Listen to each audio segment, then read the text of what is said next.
সৌহার্দ্যপূর্ণ সম্পর্ক বজায় রাখে। আজকেও বাংলাদেশে হিন্দুদের সবচেয়ে বড় পূজা দুর্গা পূজা, সরস্বতী পূজা। এই দুটা পূজায় হিন্দুদের চেয়ে মুসলমানের উপস্থিতি বেশি পূজা মণ্ডপে।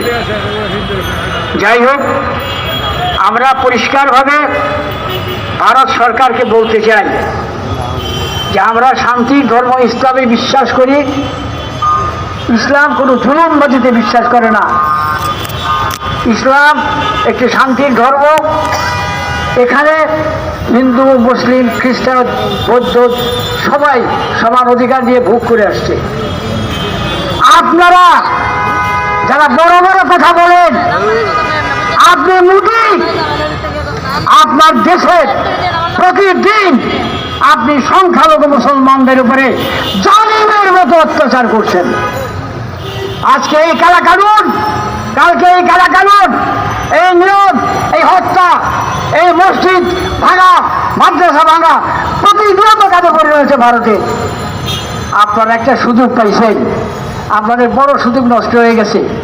আপনাদের লালিত, আপনাদের পালিত দাস দীর্ঘদিন এসে ক্ষমতায় থেকে আপনাদের দেশের স্বাধীনতা সার্বভৌমত্ব বিলীন করে আপনাদের স্বার্থ রক্ষা করেছে। যেদিন ছাত্র জনতার উত্তাল আন্দোলনের মুখে সেই বটবৃক্ষ ধূলিসাৎ হয়ে গেছে, দেশ থেকে পালিয়ে আপনাদের আশ্রয় নিয়েছে, সেদিন থেকে আপনাদের উল্টা সুর। মনে হয় যে শেখ হাসিনার পতন নয়, মনে হয় যেন মোদির পতন হয়েছে।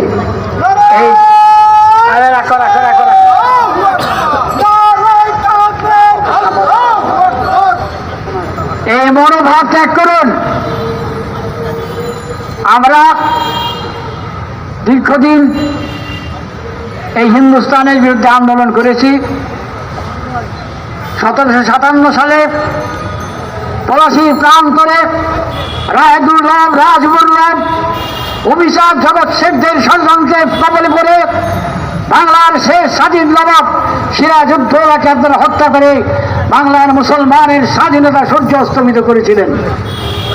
1906 সালে মুসলিম লীগ প্রতিষ্ঠা করে নওয়াব স্যার সলিমুল্লাহ বাহাদুর দীর্ঘ 41 বছরের স্বাধীন সংগ্রাম করে একটি স্বাধীন মুসলমানদের জন্য একটি স্বাধীন স্বতন্ত্র ভূমি পাকিস্তান তৈরি করেছিল।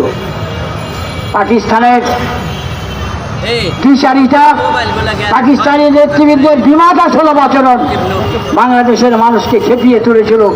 তারা ভিন্ন হতে চেয়েছিল। এই সুযোগটা আপনারা গ্রহণ করেছিলেন। আর সেই সুযোগের আজকে মনে করেন, আপনারাই মনে করেন যে আপনারা মাঝে মাঝে বলেন, মনে আছে আমার লেফটেন্যান্ট জেনারেল অরোরা দেশ স্বাধীন হওয়ার পরে বাংলাদেশে এসে বলেছিলেন আমরা তোমাদেরকে স্বাধীন করে দিয়েছিলাম। বাংলাদেশের সাংবাদিকরা প্রশ্ন তুলেছিল যে আমাদের বীর মুক্তিযোদ্ধারা স্বাধীন করেছে।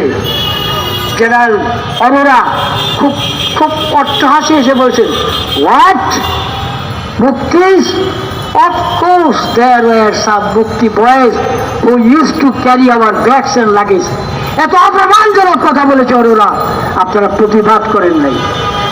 মুক্তিযুদ্ধ করেছে দেশের মানুষ, লাখো লাখো মানুষের রক্তের বিনিময়ে অর্জিত বাংলাদেশ আজকে কারো বাপের তালুকদারি নয়। স্পষ্টভাবে আমরা জানিয়ে দিতে চাই, বাংলাদেশের 18 কোটি মুসলমান এক ঐক্যবদ্ধ। শুধু বাংলাদেশ নয়, ভারতবর্ষ 33% মুসলমান, তারা আপনাদের অনাচার অত্যাচারে অতিষ্ঠ হয়ে গেছে। বেশি বাড়াবাড়ি না করে সঠিকভাবে চলুন। বাংলাদেশকে একটি স্বাধীন সার্বভৌম রাষ্ট্রের মর্যাদা দিয়ে সেভাবে কথা বলুন। প্রতিদিন আমরা আপনারা সীমান্তে আমাদের বাংলাদেশকে মানুষকে পাখির মতো গুলি করে মারেন। কালকেও আপনারা বঙ্গোপসাগর থেকে জেলেদের 2টি ট্রলার ধরে নিয়ে গেছেন। এই যে অনাচার, এই অনাচার অনাচারের সূচনা করেছিল শেখ হাসিনা, সেটা শেষ হয়ে গেছে, আপনাদের মাথা গরম হয়ে গেছে। আমরা আপনাদেরকে বলতে চাই, বাংলার মানুষ ঐক্যবদ্ধ। বাংলাদেশের স্বাধীনতা সার্বভৌমত্বের প্রশ্নে বাংলাদেশের প্রতিটি মানুষ সীমা ছাড়ানোর ভূমিকা পালন করবে। আমরা স্পষ্টভাবে জানাতে চাই, ধৈর্যের সাথে মোকাবেলা করুন। বর্তমান সরকারকে আমরা বলতে চাই, আমার আগে আমার বন্ধু জনাব আতিকুল ইসলাম সাহেব বলছেন যে চোখে চোখ রেখে কথা বলুন। ডাক্তার ইউনূসের সরকার কোন নতজানু সরকার নয়, এটাই তাদের গাত্রদেহ। আমরা এই সরকারকে বলবো, অনতিবিলম্বে সমস্ত অরাজক পরিস্থিতি আপনারা কন্ট্রোল করুন এবং দেশের সুষ্ঠ পরিস্থিতি ফিরিয়ে এনে একটি অবাধ এবং সুষ্ঠু নিরপেক্ষ নির্বাচনের ব্যবস্থা করুন। আমরা আপনাদেরকে বলতে চাই, না বললেই নয়, আমরা এই দেশে সব দলের সরকার দেখছি। আমাদের বাংলাদেশে যারা ক্ষমতায় এসেছেন তাদের সবাইকে বাংলাদেশের মানুষ চিনেন। আপনারা ক্ষমতা থেকে কে কিভাবে নির্বাচন দিয়েছেন বাংলার মানুষ ভুলে নেই। কাজে একটি নিরপেক্ষ নির্বাচনের জন্য একটু ধৈর্য ধরতে হবে আপনাদেরকে, এবং সরকারকে বলি যথাশীঘ্র সম্ভব একটি সুষ্ঠু নির্বাচনের ব্যবস্থা করে আপনারা নির্বাচিত সরকারের কাছে ক্ষমতা হস্তান্তর করুন। আরেকটি কথা বর্তমান সরকারের কাছে বলতেছি, আপনারা এখনো স্বৈরাচারের দূষণরা বিভিন্ন সংস্থা, সরকারি সংস্থায় চাবিকাঠি তাদের হাতে আছে, এগুলো খেয়াল করুন। দ্রব্যমূল্যের দাম কমিয়ে দিন, না হলে মানুষ আরো খেপে যাবে। মানুষকে খেপাবেন না। ক্ষমতায় এসছেন, আমরা আপনাদেরকে পছন্দ করি, আপনারা ক্ষমতায় থাকেন এবং সুষ্ঠু পরিবেশে একটি নির্বাচনের ব্যবস্থা করুন। এবং ভারতের প্রতি আমাদের উদাত্ত আহ্বান, মানুষের সাথে মানুষের মতো ব্যবহার করতে শিখুন।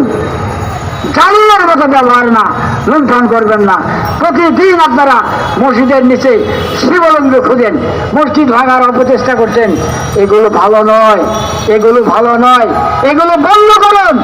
বিশ্বের 200 কোটি মুসলমানের হৃদয়ে আঘাত দিলে আপনাদের জন্য ভালো হবে না। আপনারা সাবধান হয়ে যান। আল্লাহ আমাদেরকে হেফাজত করুন। আমিন। আসসালামু আলাইকুম ওয়া রাহমাতুল্লাহি ওয়া বারাকাতুহু। আমরা আজকের অনুষ্ঠান ঘোষণা করছি। আল্লাহ হাফেজ।